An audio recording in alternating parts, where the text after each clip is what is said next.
Terlalu banyak kalimat, terlalu banyak lagu yang sudah ditulis oleh banyak manusia, ya. Mungkin saudara juga menulis sesuatu tentang Yesus.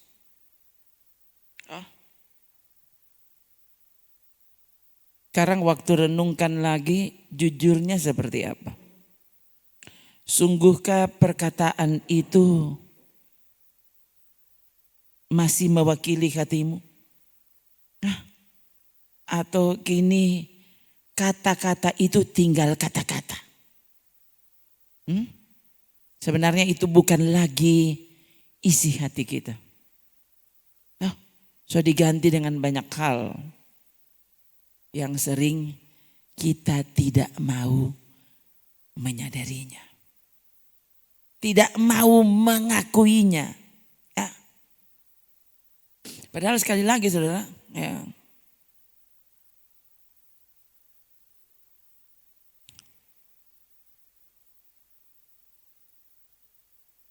untuk mengalami perbaikan, saudara mesti tahu dulu kalau saudara salah. Masa mau bawa di tanpa reparasi ini kalau nyandak rusak? Ya? Kayak mau bawa, oh solalot paling tidak dang begitu. Toh, nak baik. Nin tahu apa sunim boleh menerima panggilan, nah kan begitu saudara. Ya kan? Orang kasih periksa karena orang tahu ini so ada yang salah. So ada yang tidak beres. No?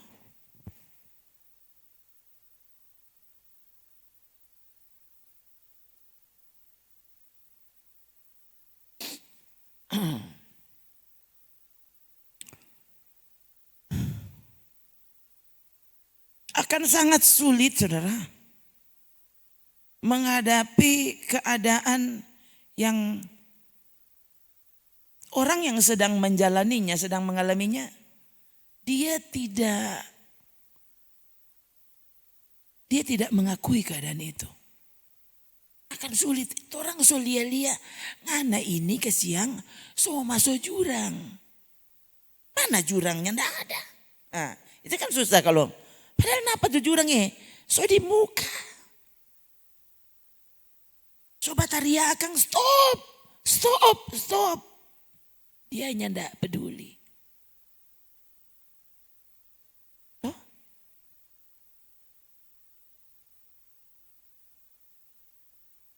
Belum lagi kalau yang menasihati dia dianggap salah. Nah coba saudara. Ya. Mana kita mau jatuh? So tahu kita nak mau jatuh. Nah coba. Kan susah saudara tuh. Mau kasih biar dia semua jatuh. Ya, mau tolong dia nih mau ditolong kayak apa? Dia nak merasa dia perlu ditolong. Dia rasa dia baik-baik saja. Susah bukan? Ya. Kalau saudaranya tidak kenal dengan orang itu ya sudahlah. Toh, lain kali ya apa boleh buatlah. Tuh orang mau tolong. Salah. Dia tidak peduli. Tapi yang sulit itu misalnya itu orang-orang dekatmu. Anakmu. Coba saudara. Coba ya. Saya pernah baca sebuah kesaksian. Bapak ya. Yang rumahnya itu ya. Dia memang itu jauh dari pemukiman banyak orang. Ya. Mungkin dia memilih tempat itu mungkin karena di situ bagus sekali pemandangannya atau apa. Dia membangun rumah di situ dan di dekat rumahnya itu ada jurang. Dan itu sering sekali menjadi lokasi bunuh diri.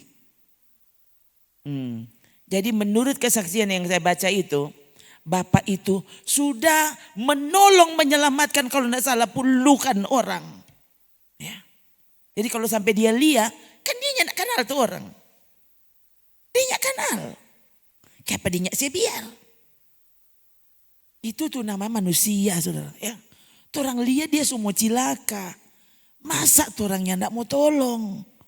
Walau itu bukan saudara boro-boro orang kenal atau apa. Mungkin betul-betulnya enggak kenal. Mungkin bahkan misalnya itu adalah orang yang saudara tahu ini membencimu atau apa. Kalau dia mau bunuh diri saudara, saya pikir waktu itu saudara pasti akan melakukan langkah. Ya paling tidak dan kasih ingat. Kenapa songana mau bunuh diri. Gitu. Jangan baciri dari situ. Ya. Dulu ada lagi kesaksian yang saya pernah baca. Orang-orang yang pernah mau menolong orang yang mau bunuh diri saudara. Karena biasanya orang kalau mau bunuh diri itu dia dia itu sudah bulat tekadnya dia mau bunuh diri. Dia enggak mau dihentikan. Nah, jadi ada orang tertentu sampai dia mesti pukul tuh orang yang mau bunuh diri itu. Dia kalau enggak salah dia sampai bikin pingsan saudara. Karena orang itu tetap melawan, dia tumbuh sampai dia pingsan. Ya, nanti bawa di rumah sakit. Masih lebih baik begitu, lebih baik dia picah-picah pukul daripada dia mati. Coba akan sangat kesulitan memang ya. Kalau orang baru dua hati dia masih pikir-pikir dia mau bunuh diri atau nyanda. Belum lagi kalau dia dapat pikir siapa tahu ada orang lihat pak kita kondong kasih berhenti ya kan begitu. Baking dang. Ini mau bunuh diri tapi takut mati. Rupa tuh saya pernah dengar cerita, dia bilang, halo, tuh, mau apa ana? Mau bunuh diri, bunuh diri kok, masa tuh tali angko ika di puru, ika di leher, kalau mau bunuh diri, kong kata Alok bilang, apa? Kita coba marsaki, setengah mati, jadi terpaksa dia saya pindah di puru, nah ini kan bunuh diri tapi takut mati, nah ini tuh. Jadi dia mesti tunggu orang mau kasih berhenti pada dia. Kalau begitu tahu memang dia ada tunggu-tunggu tolong begitu. Mari itu orang yang itu dia biar mau ditolong justru dia jadi mau. Dia pukul itu orang yang mau berdekat pada dia. Karena dia mau suka mati. Tapi orang yang biasanya kalau begitu itu kan stres berat. Biasanya itu cara berpikirnya sudah ngawur. Nah orang yang mau menolong itu yang masih berpikir waras. Gitu kan. Lain kali kan orang begitu saudara ya. Misalnya dia sampai membunuh orang itu kadang-kala itu hilaf. Setelah itu terjadi dia menyesal. 1 juta kali menyesal. Siapa kong kita baking. Tapi sudah kejadian. Baru kembali DP kesadaran. Nah coba waktu itu orang mau tolong pada dia beberapa menit sebelum kejadian. Nah itu biasanya dia mau dengar. Nah yang kesulitan orang yang terbeban untuk menolong. Saudara bayangkan hati Tuhan kepada kita. Dia kan tahu minggu depan saudara mau jadi apa. Dengan jalan yang kau pilih, dengan cara hidupmu dia tahu. Gara-gara engkau pilih jalan itu, nanti jurang menantimu di depan. Itu Tuhan tahu. Nah bayangkan saudara Tuhan untuk menolongmu, kok dia suruh yang mesti bicara. Pak saudara, kok saudara mau dengar. Kan susah. Ini mau kasih ingat. Ini orang rasa dia lebih tahu. Kan susah sekali nih begini saudara. Ya. Rasanya sudah kalau begitu nggak ada ciri jo nanti. Ya. Semoga nggak nyanak mati patah jatuh kaki. Tuh supaya engkau tahu kalau kita udah bilang tuh betul. Tuh. Jadi itu lain kali coba orang tua tuh. Orang tua. Waktu mau kasih tahu itu anak-anak biasa anak-anak saudara waktu beranjak mulai remaja biasanya ini pamalawang sekali. Jarang ada remaja yang dengar-dengaran. Rata-rata remaja dia rasa dia yang paling tahu. Dia yang DP tamang-tamang paling tahu. Ya. Mama, papa, oma, opa, tetangga, siapa kok ngana? Toh, ini mau dengar nguni semua bogo-bogo. Toh, torang yang paling pandai. Oh, itu kan betul toh. Coba, angkat tangan yang modal begitu. Toh, dulu saudara, ya, saya termasuk yang wah, mau bilang anak-anak lain kali aja protes, mama kok dulu terlalu kata apa sih, overprotective begitu tuh, terlalu luar biasa penjagaannya begitu kan. Dorang nih tahu saudara, dorang ini masih lebih bagus daripada dulu itu orang tua saya. Terus ini boleh ikut pramuka, zaman dulu kan ada pramuka tuh. Boleh kita ikut pramuka, cuma kalau pramuka itu cuma latihan-latihan di sekolah boleh. Awas, kalau mau perkemahan kita belum pernah ikut perkemahan biar 1 kali, lu tahu enggak? Sampai lulus SMA enggak ada cerita perkemahan. Tuh, mau berkemah sana dengan dia, dengan mami di dalam kamar berkemah dengan dia. Enggak ada berkemah di luar, enggak ada cerita. Betul saudara. Jangankan berkemah, belajar kelompok, saya tidak diizinkan belajar kelompok. Jadi kalau orang berkelompok dengan kita kan mesti belajar pada rumah. Mau pipangun di rumah, mami bilang biar ngana bodok. Tinggal di sini, boleh pergi di sana. Pokoknya saudara, pada dia pemata sama tapi tamang tuh jahat semua pokoknya. Nah ada dia mesti ya. Kalau sekelar belajar di rumah, tuh orang kan masih baca cerita biasa tuh. Anak sekolah, dia semua tanya. Sekelar belajar, kalau sekelar belajar so boleh pulang tuh tamang. Pokoknya enggak ada cerita. Jadi dulu saudara ya, lalu saya sekolahnya dekat dari rumah. Jadi mau bapontar bagaimana? Nah, baru bajalang kacili-kacili begini, nyak lama so sampai. No, kayaknya cuma tahu 300 meter kali 500 meter dari rumah. Tuh, nyak lama tamang-tamang sama tadi ya sudah, lo semua belok kanan dia. Tuh, nyak ada cerita mau batamang atau mau banyak enggak ada. Tuh. Segitu apa mami pikiran dan tentu daripada dia nanti begini kong jadi begini kong jadi begitu. Menyesal kemudian tak ada gunanya. Dia tidak peduli saudara ya. Mau orang mau menangis kek mau apa.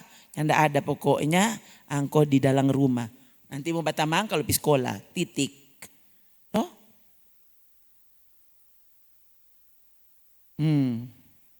Kenapa? Itu kan manusia saudara. Toh?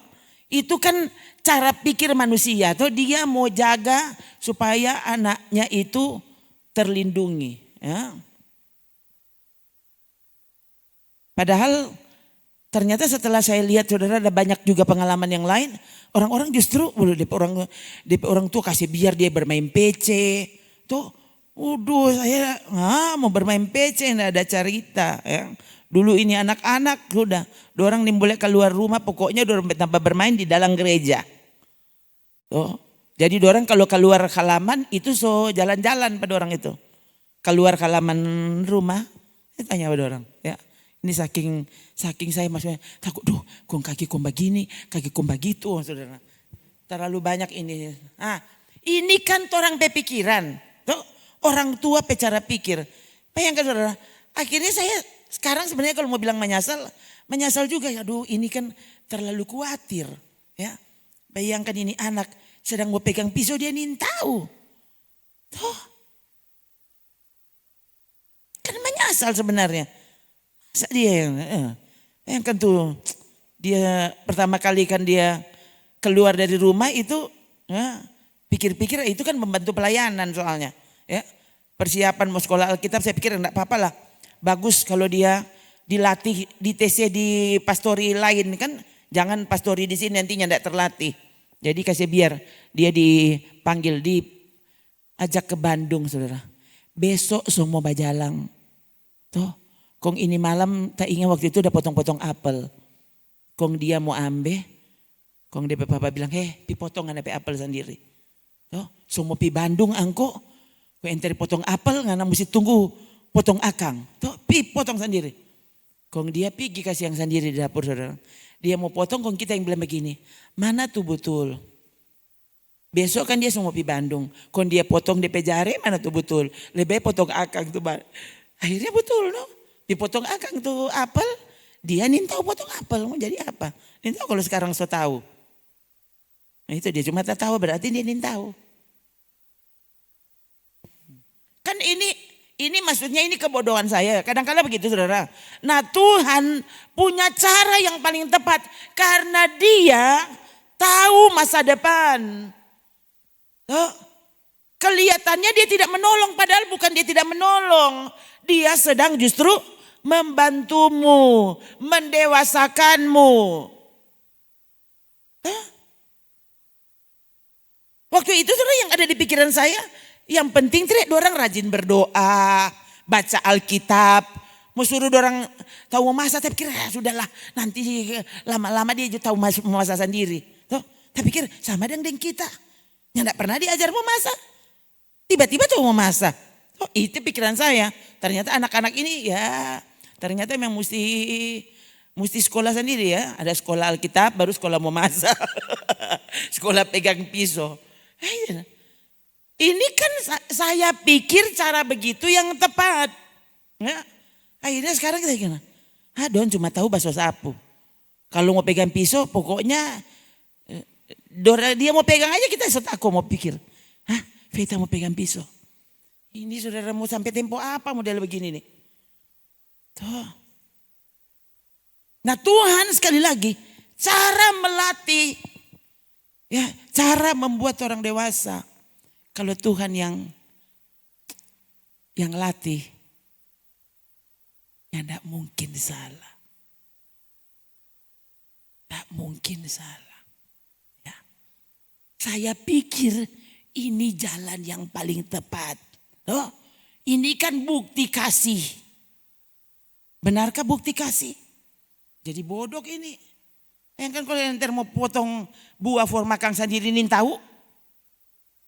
Ini kan berarti tanda belum dewasa. Ini kalau mau pikir lagi saudara ya. Kalau kanaya yang nintok pegang pisau ya memang belum boleh, belum waktunya.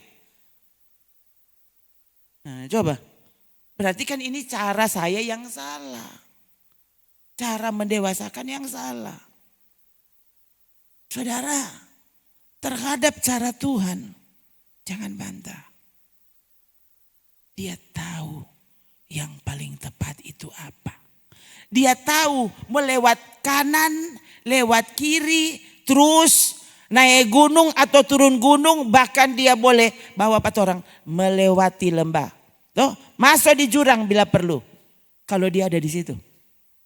Dia tahu itu yang paling tepatnya. Tidak ada yang lebih tepat dari itu. Tidak ada.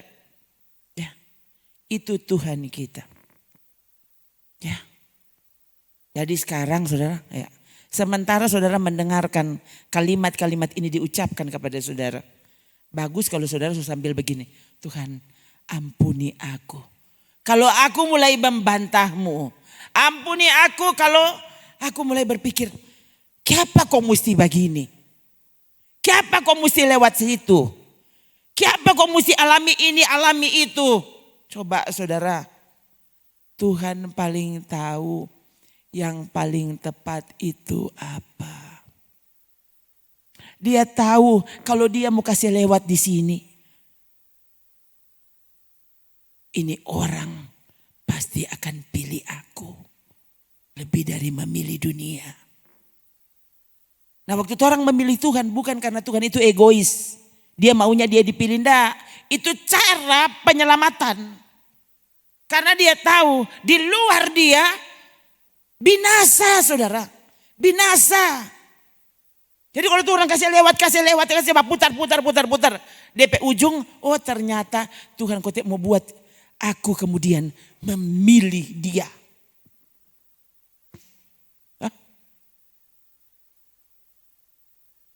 Kadang-kadang saya pikir saya sudah cerita banyak hal tentang saya kepada saudara. Sekalipun belum semua sebenarnya. Ya. Ini cara Tuhan untuk mendewasakan, bahkan mempersiapkan saya untuk pelayanan di depan yang saya tidak pernah tahu. Kita mau baku dapa ada yang apa, di depan kan kita tidak tahu. Nah Tuhan, karena dia so tahu nanti kita mau terjun bebas di sana, dia so tahu apa yang dia mesti lakukan. Supaya saya benar-benar siap untuk menghadapi hal itu. Itu. Ya. Alangkah ajaibnya cara Tuhan memimpin dan menuntun kita semua. Tuh. Banyak peristiwa terpilih yang kemudian dicatat di dalam Alkitab kita, diabadikan untuk orang pelajari. Begitu kote cara Tuhan. Yang lain kali orang so curiga. Tuhan bermaksud apa? Hah? So tahu-tahu ada badai di depan. Masa dia suruh orang mesti lewati laut itu? Ya.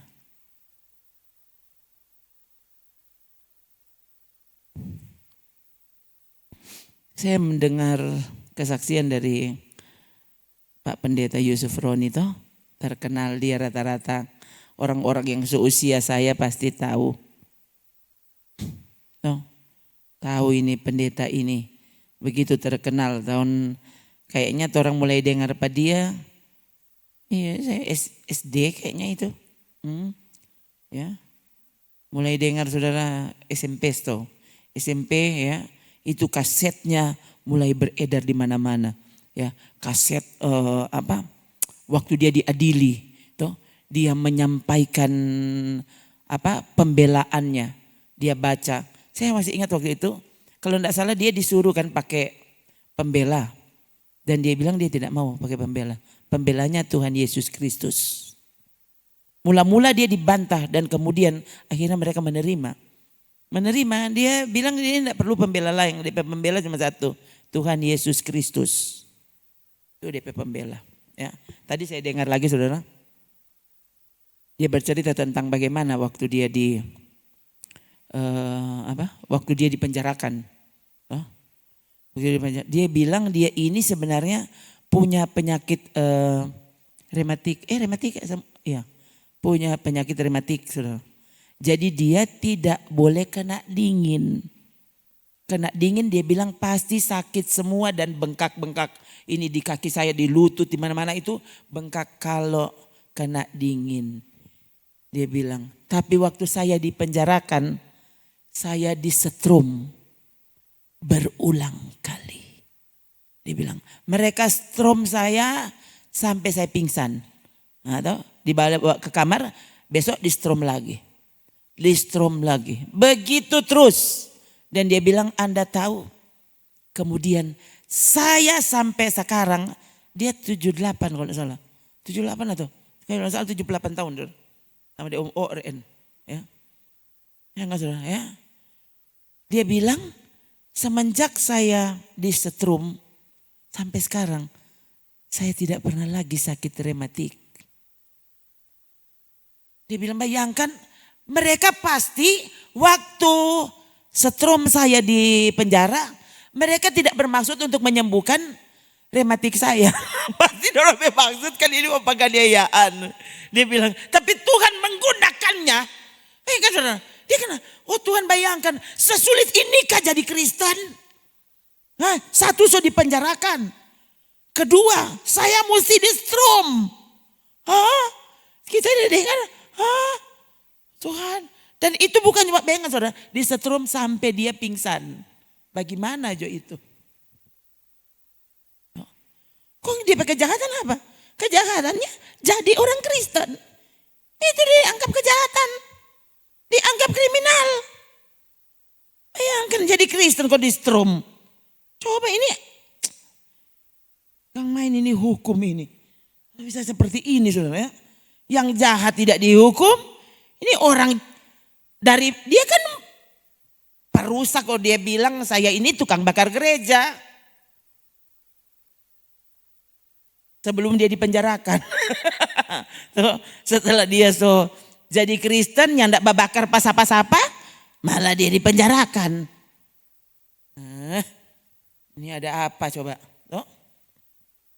Dan dia bilang itu, bayangkan. Mereka yang pelaku distrom dan dipukul. Dia bilang, nah setiap kali saya mau disetrum saya ditutup matanya. Jadi saya tidak pernah tahu siapa yang pelaku yang mau strom kok pukul-pukul pak kita. Saya tidak pernah tahu. Dan bayangkan hasilnya adalah dia tidak pernah lagi mengalami rematik sekarang 78 tahun.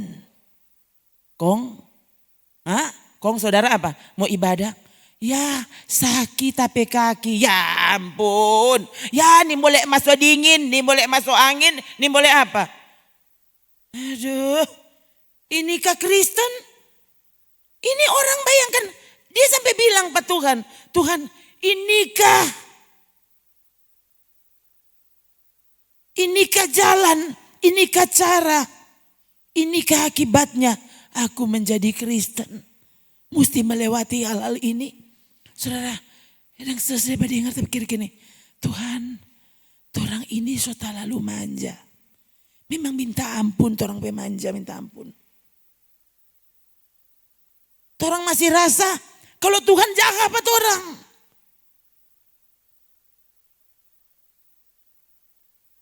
Waktu dia dipindahkan dari penjara satu ke penjara lainnya. Kan 6 tahun dia di dalam penjara yang kasur.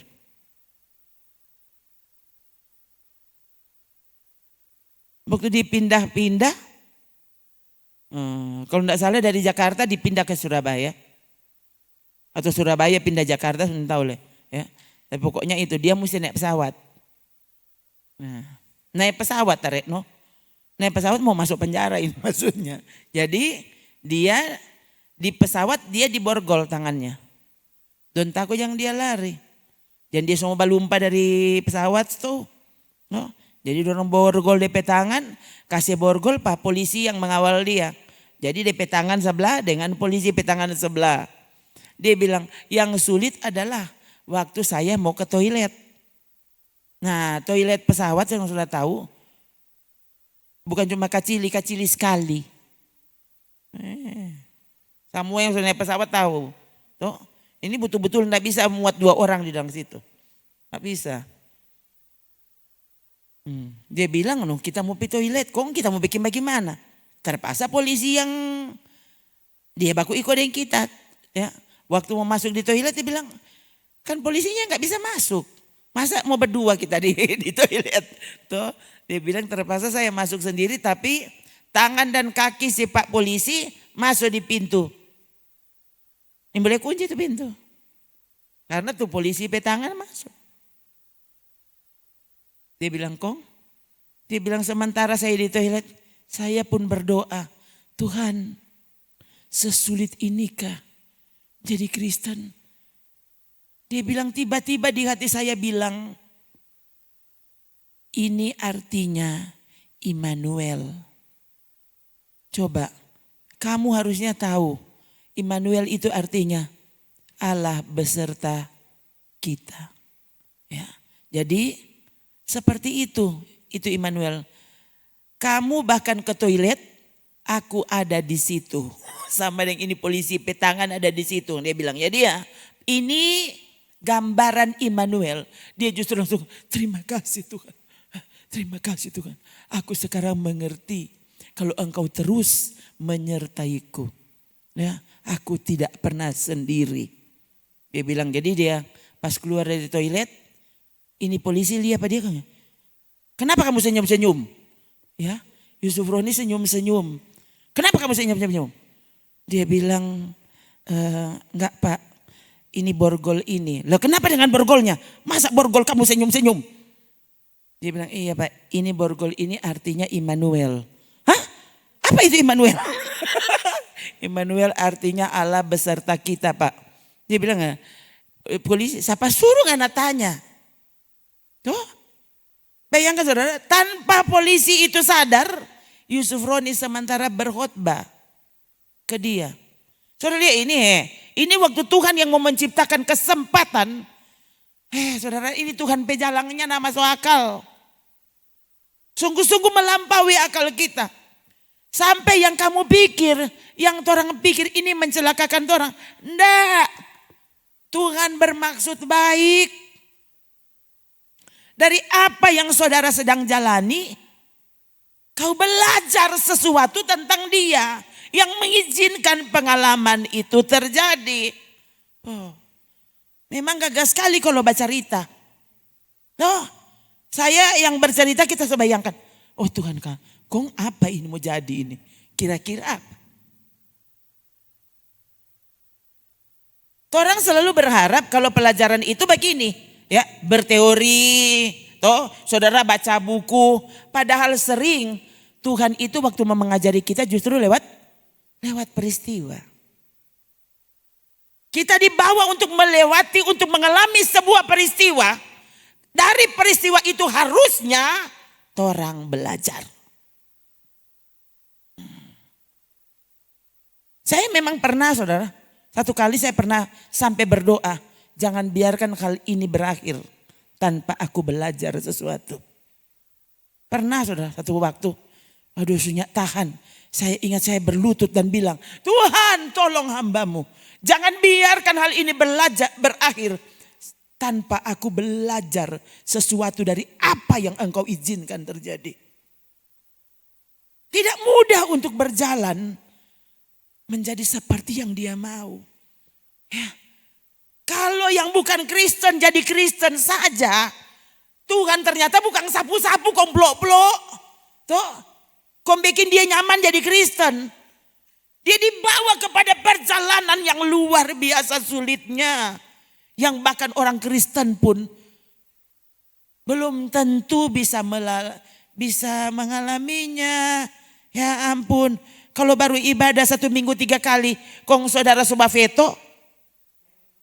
Bagaimana kalau masuk penjara?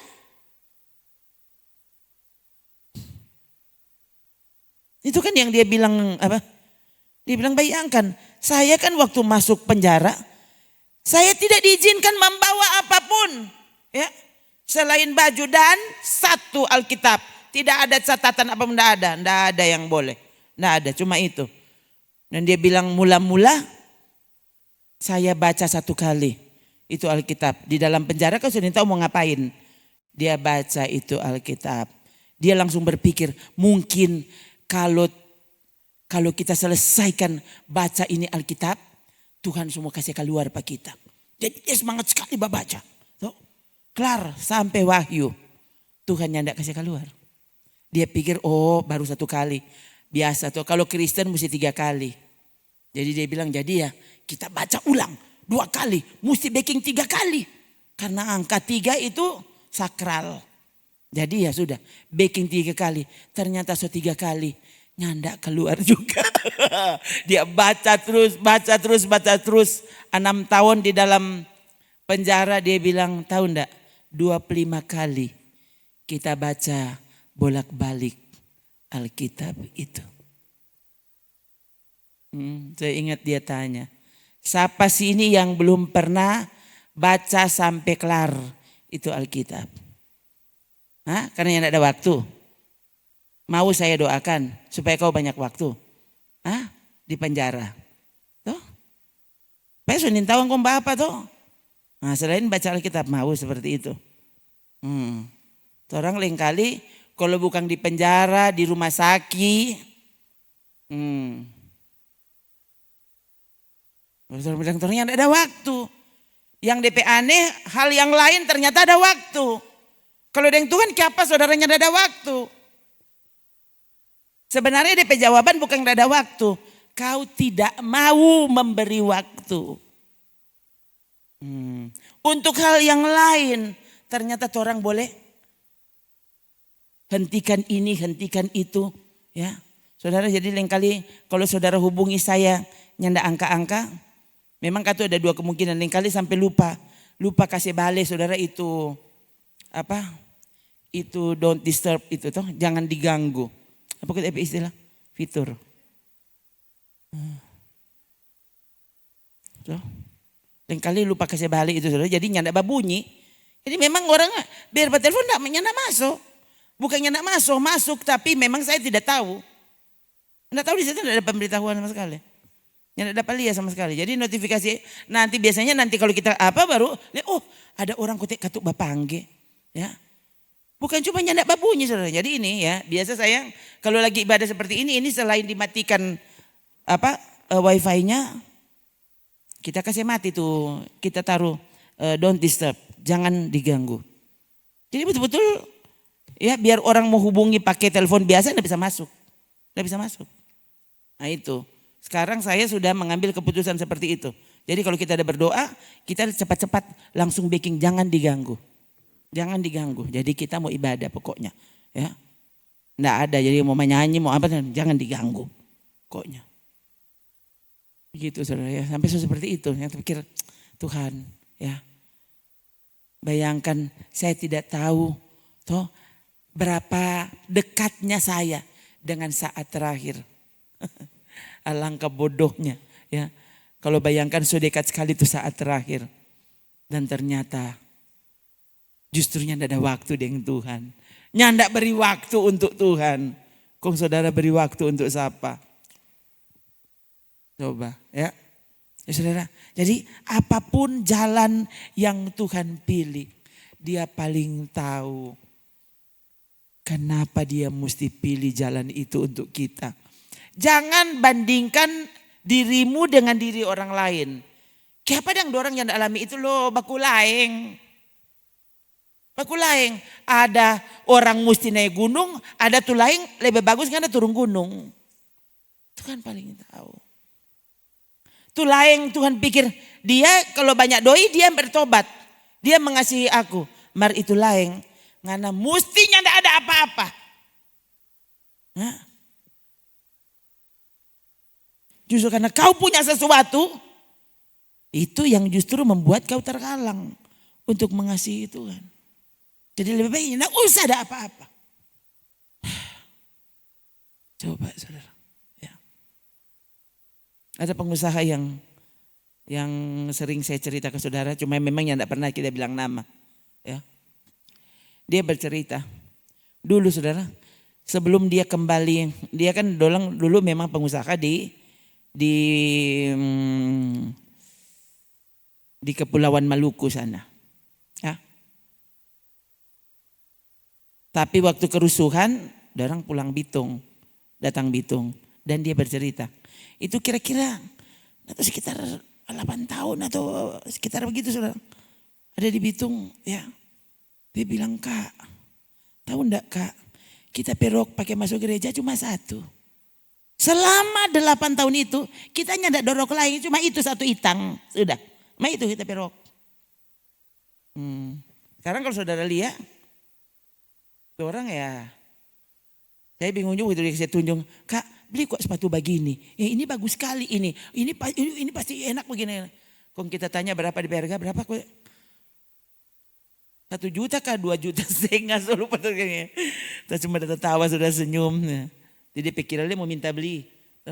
Oh iya. Oh iya. Dia saya tunjuk.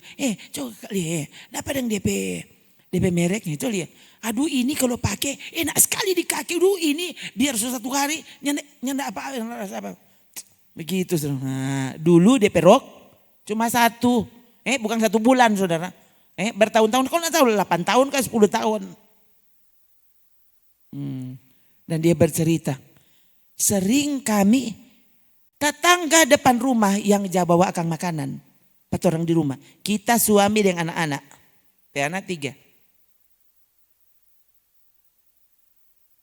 Dan tetangganya justru bukan Kristen. Tetangga waktu di Bitung. Itu dia bercerita. Tuhan izinkan itu terjadi. Untuk mengajar dia. Bahwa ternyata yang membuat dia terjaga dan hidup. Tuhan. Tuhan tahu bagaimana mempersiapkan dia terhadap berkat materi yang kemudian dia alami. Ya kan? Iya.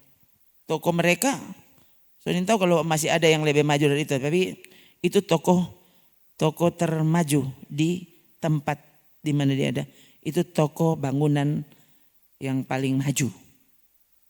Paling besar. Gitu ya. Itu. Kayaknya masuk akal. Dulu Tuhan izinkan, bayangkan ya. Ya, makanannya enggak ada. Semuanya enggak ada. Dulu tak tahu saudara, dia lain kali pernah saya dibawa waktu masih di Bitung. Ya, pernah saya habis ibadah kalau nggak salah karena dia suka dan kasih yang mau tahu dia suka pelayanan saya dia. Kak Menjo, pipa DP rumah saudara. Mau ajak makan, ini makanan yang ada di atas meja di bawah tutup saji itu. Dia bawa dengan motor. Itu saking DP suka kita mesti makan di situ. Sampai seperti itu saudara. Ya. Tuhan izinkan itu terjadi. Sebelum dia mengalami, kalau saya mau bilang kelimpahan ya. Wah ini so berlimpah ruah. Itu yang pengalaman yang Tuhan izinkan. Dia mesti lewati. Tuhan tahu jalan mana yang orang mesti lewati. Ada orang dari miskin sekali kemudian jadi kaya sekali. Ada orang dari kaya sekali mesti jadi miskin sekali. Supaya kau tahu bahwa Tuhan yang terbaik dalam hidup ini. Ada orang dari sehat sekali. Tiba-tiba dia mesti sakit sekali. Untuk tahu cuma dia terbaik. Dia lebih baik dari kesehatanmu. Coba kok saudara. Tiap kali kalau baca cerita soal kesehatan. Aduh saya benar-benar tidak habis pikir saudara. Saya semakin kita bersaksi. Semakin saya maksudnya kemudian sadar. Ternyata ini le. Bayangkan yang Tuhan lakukan. Ya. Lain kali sambil baca cerita berkata gini. Iyo kote kang. Iyo kote ini lagi. Ini lagi. Wah langkah ajaibnya Tuhan itu. Dan Tuhan seperti itu yang tidak. Bayangkan Tuhan kan sama. Emangnya saya menyembah siapa? Menyembah Tuhan Yesus yang seharusnya juga adalah Tuhanmu. Ya. Lalu mengapa engkau tidak mengalami kepemimpinannya? Seperti apa yang saya alami. Jangan biarkan yang terjadi adalah kita yang tidak mau dipimpin Tuhan. Padahal dia gembala yang baik. Firman-Nya Mazmur 119 ayat 105. Semua tahu toh? Firman-Mu pelita bagi kakiku, terang bagi jalanku. Kong torang pilih, torang pejalang. Torang kasih mati ini pelita.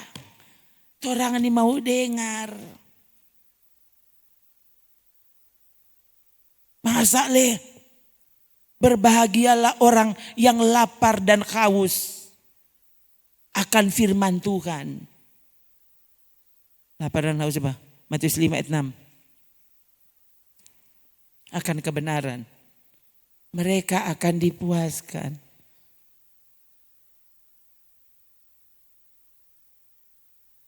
Dia tidak pernah bilang saudara, berbahagialah orang yang kenyang makan nasi. Tidak ada DP ayatnya. Sampai engkau kapok cari, tidak ada. Ini yang berbahagia. Dia tidak pernah bilang berbahagialah orang yang mendapatkan uang banyak. Tidak ada ayatnya, tidak ada sampai saudara kapok.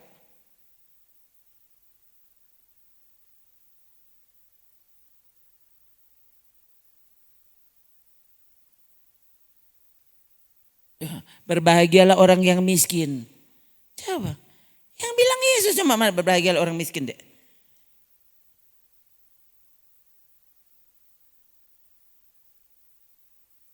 Ini kalau nyanak mau pakai ayat orang bilang begini. Ini pendeta ini khotbah betul-betul out of the box. Tuh. Yang berbagi itu yang kaya pendeta. Bukan yang miskin. Kok ini siapa yang bilang? Hah? Ini Tuhan Yesus yang bilang. Berbahagialah orang yang miskin di hadapan Allah. Justru karena mereka yang empunya kerajaan sorga.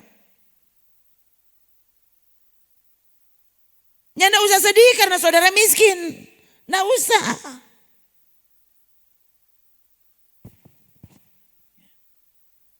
Berusahalah supaya saudara benar-benar justru menjadi kaya di dalam Tuhan.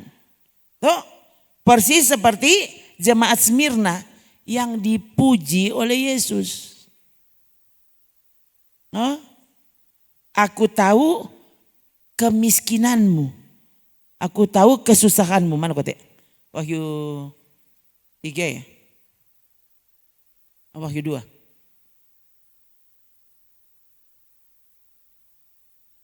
Oh, yang kan ini. Tuh, terus nah. Aku tahu kesusahanmu. Wahyu 2:9. Jadi bukan Tuhan tidak tahu. Ini bagian dari pujian. Kalau saudara merasa nanti tersanjung waktu saudara kaya, ya semua salah. Ini firman Tuhan yang bilang. Aku tahu kesusahanmu dan kemiskinanmu. So susah miskin leh. So miskin susah leh. Orang lain miskin marto orang deh. Itu orang udah bersuka cita terus. Kenapa dia bilang miskin dan susah. So miskin kumpulung dengan air mata lagi. Dorang jastrom pat orang kasihan. Yang tidak ada lampu orang mar dorang jastrom. So lampunya tidak menyala mar kalau dong mau strom. Lihat saudara. Aku tahu kesusahanmu dan kemiskinanmu. Namun engkau kaya. Itu. Saudara mau tidak seperti ini? Miskin. Di hadapan orang kamu miskin. Tapi pada pandangan Allah kamu itu kaya. Ini sekaligus berbanding terbalik dengan jemaat Laodikia. Ya. Yang mereka pikir mereka kaya padahal miskin di hadapan Tuhan. Itu bukan dipuji. Tuhan marah justru.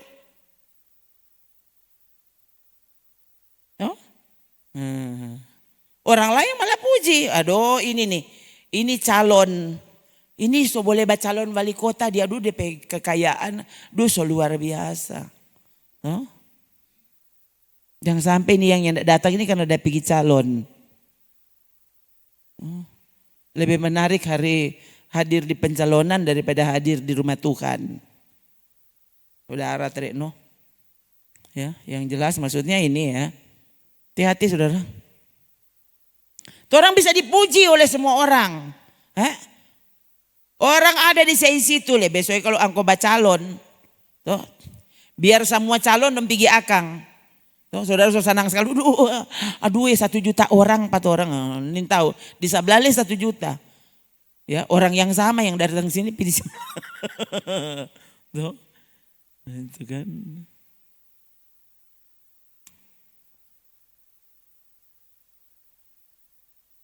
Saya tanya ada orang tomohon yang bercerita ke kita tanya, "Kong, angko dong sudah pilihan." Bu, pokoknya kita nih tahu mau pilih pas apa, pokoknya nanti Jo.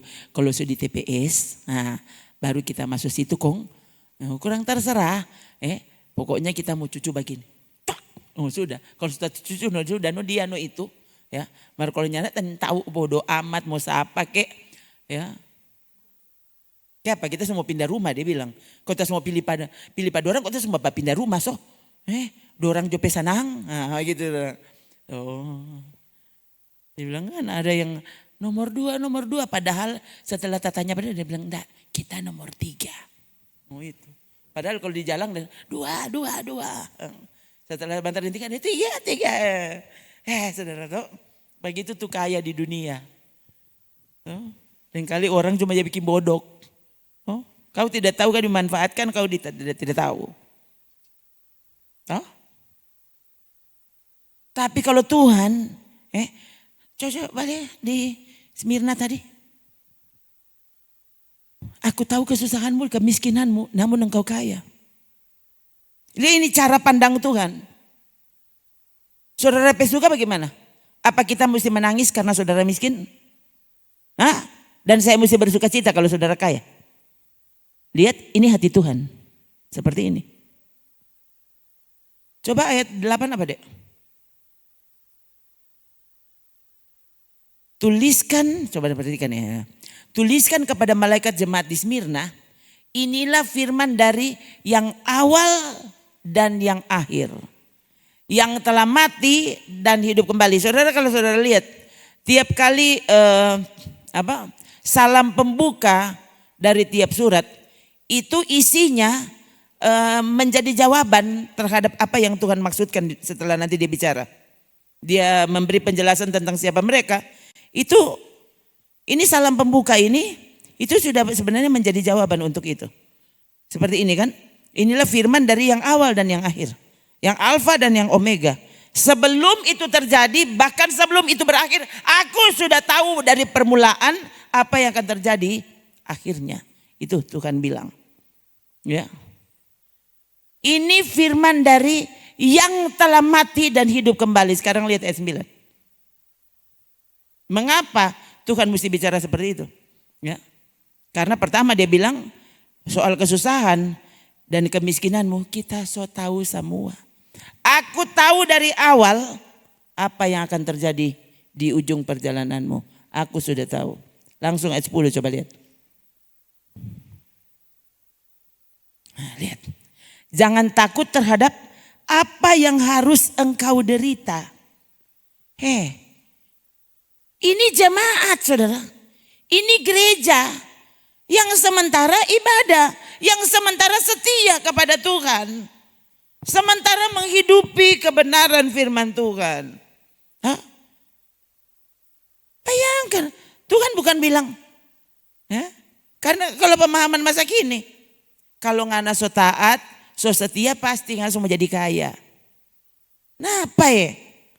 Jangan takut terhadap apa yang harus engkau derita. Bahkan, lihat di situ, iblis akan melemparkan beberapa orang dari antaramu ke dalam penjara supaya kamu dicobai. Kamu akan beroleh kesusahan selama 10 hari. Ini kan yang bilang Tuhan. Kalau saudara suka bagaimana? Pengen Yesus tahu. Harusnya kamu tidak mungkin menderita. Karena aku adalah Tuhanmu. Jangan takut nggak mungkin mau jadi susah. Ini justru langsung diberitahu. Jangan takut terhadap penderitaan yang pasti kamu alami. Ya, bahkan nanti iblis mau kasih masuk beberapa orang di antaramu. Kamu akan beroleh kesusahan 10 hari. Kalau saudara suka bagaimana Tuhan? Sebenarnya itu dorang perencana, mari kita bikin gagal. Dorang suka kan begitu tuh Tuhan. Ini kenapa mesti ditulis? Sebelum ada di penjara, Tuhan sudah bilang lebih dulu. Nanti dorang mau penjara pangana. Tapi enggak usah takut. Kan. Lalu masa kini orang, ini mau sekali dengar yang modal begini. Padahal orang ini mau dengar sampai pesuara. Ini kan suara Tuhan. Saudara mau suka dengar firman Tuhan yang suaranya siapa coba? Suaranya, tak suka pendeta sana, pendeta situ. Ya, dorang kalau bicara pasti semua janji-janji yang baik. Nah, gimana ini Yesus yang bersuara? Dan ini bayangkan, ini ada di bagian akhir dari Alkitab kita. Dengan kata lain, ini yang orang akan alami. Ini yang orang akan alami. Ini malah dibahas tuh Keluaran. Pokoknya betul. Ini yang orang mau alami. Ini surat terakhir di Alkitab. Ini yang pasti dialami oleh gereja. Jadi salah sendiri kalau saudara ini mau perhatikan. Waktu pengalaman ini terjadi, kok saudara marah-marah lagi. Padahal inilah Tuhan yang Tuhan rancang. Ya. Bayangkan saudara, hendaklah engkau setia sampai mati. Kenapa? Tadi kan di awal dia sudah ingatkan apa? Ini firman dari yang awal dan yang akhir. Yang telah mati dan hidup kembali. Kenapa? Nanti soalnya dia mau bilang, kamu akan hendaklah kamu setia sampai mati. Bukan setia sampai kaya. Setia sampai mati. Tadi Tuhan bilang apa? Aku tahu kesusahanmu dan kemiskinanmu. Sekarang hendaklah kamu setia sampai mati. Ngana akan miskin terus sampai mati. Kok saudara apa? Berhentilah ikut Tuhan. Berhenti juga. Coba saudara, ini di Alkitab. Hah? Memangnya saya ada baca ini surat siapa?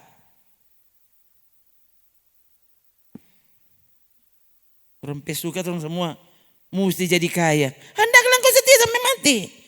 Justru aku akan mengaruniakan mahkota kepadamu.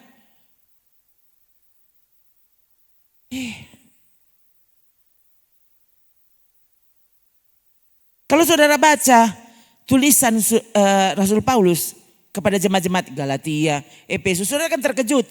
Dia justru di sana bersyukur bukan karena dia orang kaya raya. Bersyukur karena kamu bertumbuh dalam imanmu, itu tuh dia bersyukur. Aneh. Khotbah masa kini, saya heran sekali, orang suka sekali terhadap sesuatu yang sebenarnya dipaksakan untuk saudara dengar. Kok suka sekali?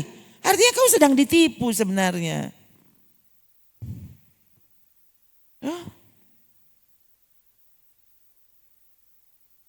Coba salah satu mana dek? Ada enggak? Dapat? Aku bersyukur. Ya. Justru dia bersyukur karena kamu bertumbuh dalam imanmu. Ya, bertumbuh dalam Injil sejak hari pertama. Kamu mendengar, menerima Injil. Itu dia pokok syukurnya. Saudara suka? Filipi 1. Ini toh, kepada jemaat Filipi. Lihat Paulus tulis apa? Aku mengucap syukur kepada Allahku karena persekutuanmu dalam berita Injil mulai dari hari pertama sampai sekarang ini. Kau apa? Coba sedikit. Akan hal ini aku yakin sepenuhnya, yaitu Ia yang memulai pekerjaan yang baik di antara kamu akan meneruskannya sampai pada akhirnya pada hari Kristus Yesus.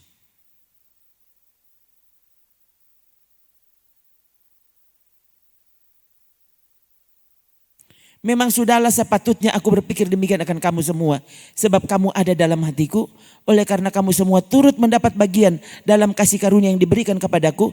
Baik pada waktu aku dipenjarakan maupun pada waktu aku membela dan meneguhkan berita Injil. Ini Alkitab. Selalu orang kalau bahas kasih karunia apa? Orang pesuka. Yang dibahas itu bagaimana jadi kaya. Kaya di dunia ini, nanti kaya sampai di sorga.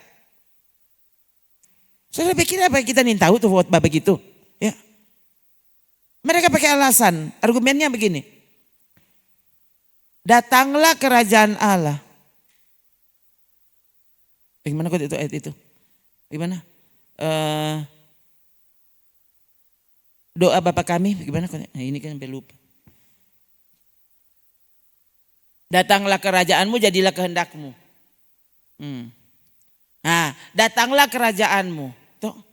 Di bumi seperti, jadilah kehendakmu di bumi seperti di sorga. Nah itu, di sorga kan tidak ada miskin. Jadi kalau datang kerajaan Allah berarti orang semua jadi kaya. Kan ini pemahaman masa kini sudah tahu. Ini tuh khotbah yang disukai. Orang semua, haleluya, amin, amin. Yes, ya. Nah, di sorganya tidak ada penyakit. Jadi kalau kerajaan Allah turun padamu, kamu tidak sakit. Lalu ternyata dia sakit sampai mati. Bagaimana? Berarti engkau, aduh bayangkan saudara. Coba ini pengkhotbah. Kemudian orang sakit kurang semua alat soal sini, kok mati. Kok apa berarti engkau kata-kata semuanya tidak jadi tuh. Jangankan jadi orang lain, tuh ya lepas diri sendiri yang tidak jadi. Kok? Tapi tetap saja orang percaya kenapa? Karena itu menyenangkan. Kan orang-orang akan lebih pilih pesan seperti itu. Walaupun itu sangat lari dari kehendak Tuhan. Dari firman Tuhan. Aduh saudara. Ya. Masa nanti orang masa kini itu mengerti itu dia. Kerajaan Allah kaya. Tidak ada penyakit, tidak ada kesusahan. Berarti kalau orang ada kerajaan Allah turun. Orang semua ini dalam kerajaan, maka Nyanda ada yang mengalami penderitaan, nyanda ada yang mengalami sakit, ndak ada kesusahan, ndak ada. Loh, Paulus, Petrus, semua orang susah dan menderita dan dianiaya sampai dong mati. Jadi cuma angko yang di dalam kerajaan Allah. Kondorang dan kerajaan mana? Hah? Lalu Yohanes yang menulis surat Wahyu, ya, yang kepadanya diucapkan surat Wahyu itu, coba saudara lihat dulu. Wahyu 1. Mana? Aku Yohanes saudara. Coba 3. Aku Yohanes saudara dan sekutumu dalam kesusahan. Dalam kerajaan. Kerajaan mana ini? Kerajaan Allah. Dalam ketekunan menantikan Yesus berada di pulau yang bernama Patmos. Oleh karena firman Allah dan oleh karena kesaksian yang diberikan oleh Yesus. Maunya yang mana saudara? Tuh Yohanes ini tulis surat yang terakhir sesuai dengan firman Yesus. Dia mengalami kesusahan. Kok orang masa kini? Pengkhotbah gereja masa kini? Dorang rasa ini kita pengkhotbah mengada-ada. Mengada-ada bagaimana apa semua ini Alkitab?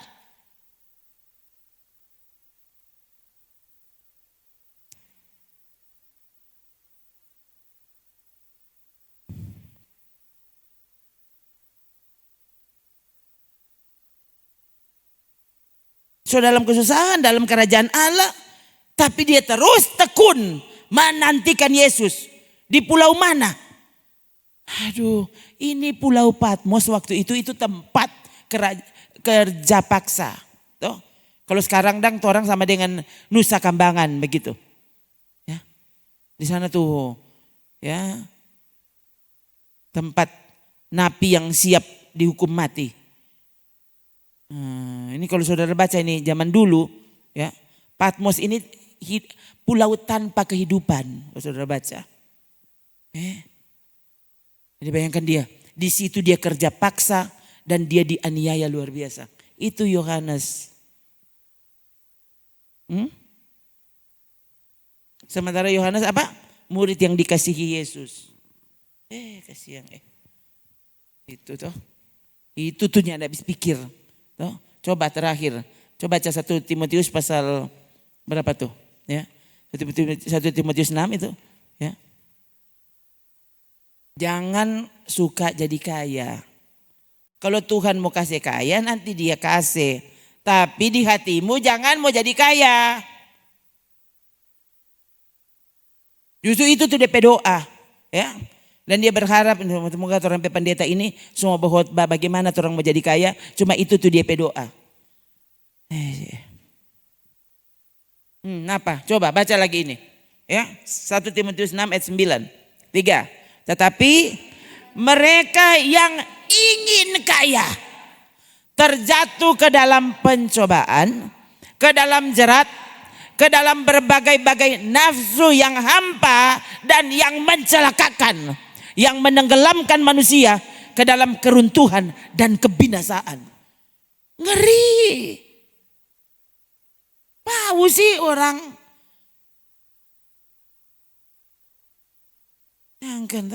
Segala sesuatu. Apa? Memang uang bagaimana kata? Memang uang bukan segalanya. Tapi segalanya butuh uang. Kok yang bilang pendeta? Kita bilang anak pendeta kah pandoti? Apa kok saudara? Kok ini ayat yang mau taruh di mana? Uang bukan segalanya, yang segalanya itu Yesus. Segalanya butuh Yesus. Coba, ini Amsal saja tulis begini, coba. Tadi kan perjanjian baru, nah sekarang lihat ini. Ini Amsal, ini perkataan dari raja yang kaya raya. Alkitab bilang apa? Sebelum engkau dan sesudah engkau tidak ada orang yang nanti akan sekaya kamu. Nah apa dia kata-kata? Apa? Jangan bersusah payah untuk menjadi kaya. Tinggalkan niatmu ini. Sudah belum kamu berjuang untuk menjadi kaya rohani? Tuh, Karena tadi kan baru ayat 9, itu 1 Timotius pasal 6 tadi. Coba lihat ini ayat 10. Karena akar segala kejahatan, coba sama-sama. 3, karena akar segala kejahatan ialah cinta uang. Sebab oleh memburu uanglah beberapa orang telah menyimpang dari iman dan menyiksa dirinya dengan berbagai-bagai duka. Lalu orang bilang begini, iya makanya jangan cinta uang. Jangan cinta uang angko. Toh, nyandak cinta uang ana. Hah? Mau suruh masuk gereja dari dia nih mau datang dari dia mau cari doi. Kok itu bukan cinta uang, kok cinta Tuhan itu. Kok gara angko dapat doi kok udah bawa di sini so. Ada bawa apa tuh doi? Kok cinta apa itu di nama? Kalau nyandak cinta doi. Aduh.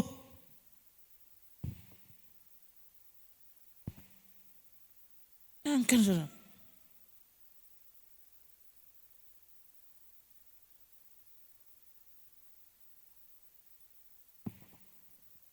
Kan, oleh memburu uanglah, mengejar uang. Beberapa orang, dulu cuma beberapa, kalau sekarang banyak sekali. Justru mau dibanding dengan yang enak memburu uang, ya. Cuma sedikit yang enak memburu uang. Tuh lain semua jadi pemburu uang. Oh. Kandati biar apa leh? Oh, kandati biar badusta. Oh, so tahu-tahu ini mau masuk penjara dia nggak peduli. Pokoknya kita kaya dulu. Tuh, nanti no kalau masuk penjara nanti tong bayar tuh di penjara. Coba. Ini kan coba lihat. Masa kini dulu orang-orang saya sampai dalam hati, Tuhan bukan main. Apa terlambat ya mau hukum orang itu? Tuh. Setelah semua dia punya cuma ingat orang-orang PHT semua apa? Orang PH gampang sekali cuma jasua yang doi di mulu langsung badiang. Jahat langsung dong bilang dah. Dia baik-baik sekali. Siapa katuk bilang dia koruptor? Muni ini macam-macam.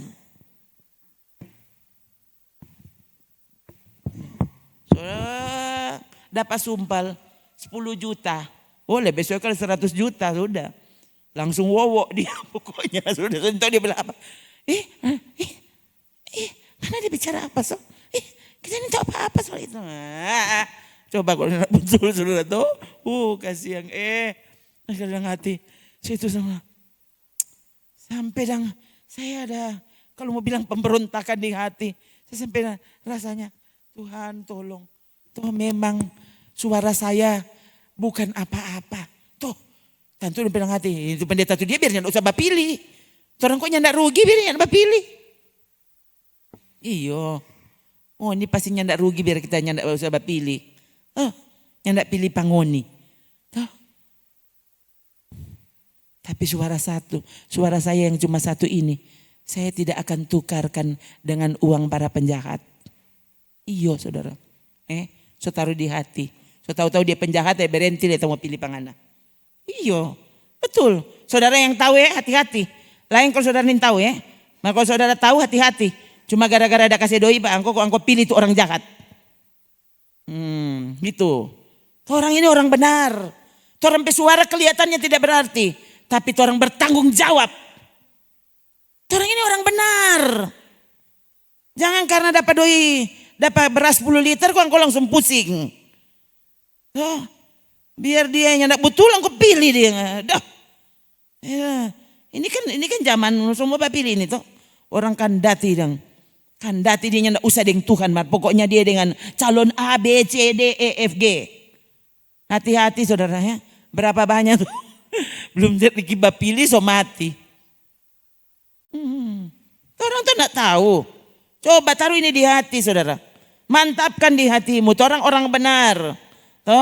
Orang pesuaranya tidak ada nilai. Tapi tetap orang bertanggung jawab kepada Allah yang benar itu. Tidak ada ya. Selama sudah kita taruh dalam hati. Ya. Kecuali kalau memang kita tidak tahu apa-apa. Tapi kalau saya so tahu ini yang tidak betul masa mau pilih. Berarti saudara mendukung para penjahat. Hati-hati saudara. Saudara ini ikut bersuara.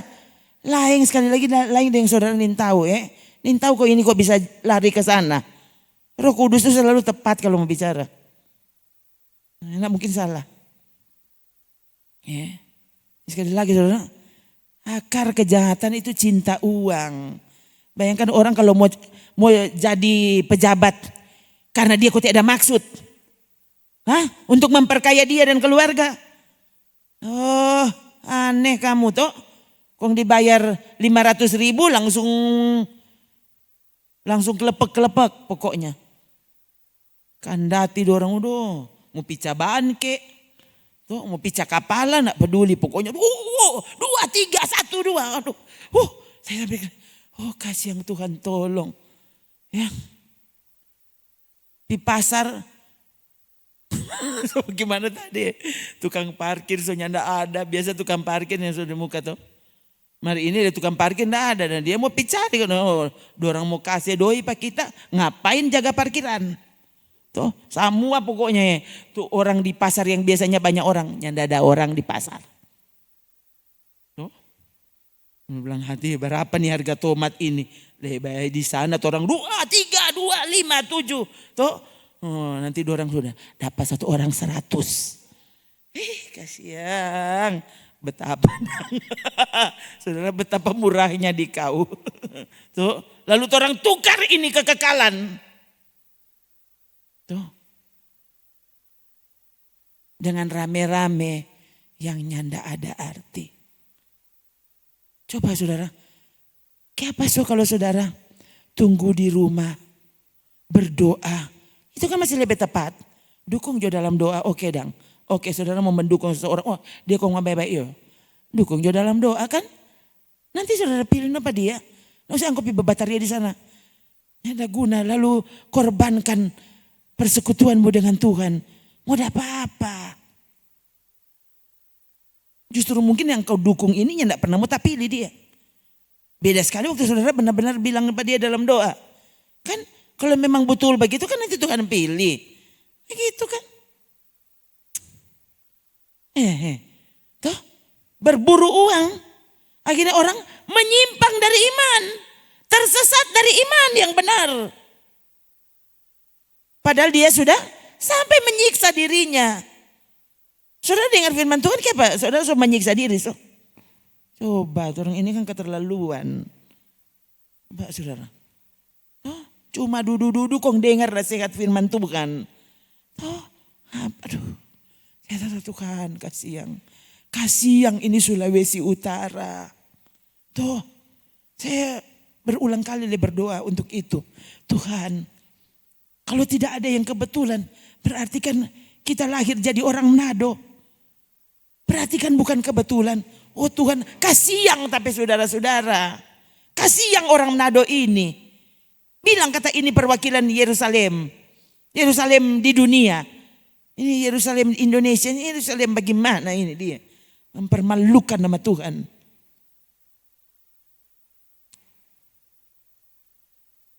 Begitu jarangnya saya lihat justru. Ya, ada orang-orang yang bercalon yang Yesus Tuhan, tolong kami terus mempermuliakan. Yang tidak ada. Coba yang tidak betul. Pokoknya semua bataria tuh lagu-lagu sampai war-war. Ini sulut saudara. Katanya masyarakat gerejawi mana ada bukti.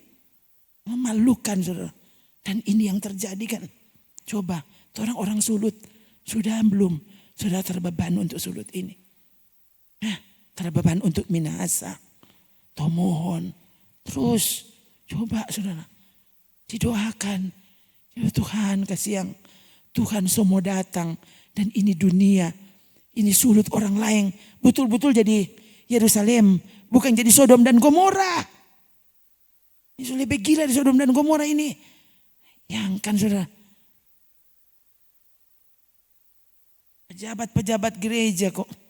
Kan mempermalukan nama Tuhan. Harusnya, Tuhan tolong 4 orang.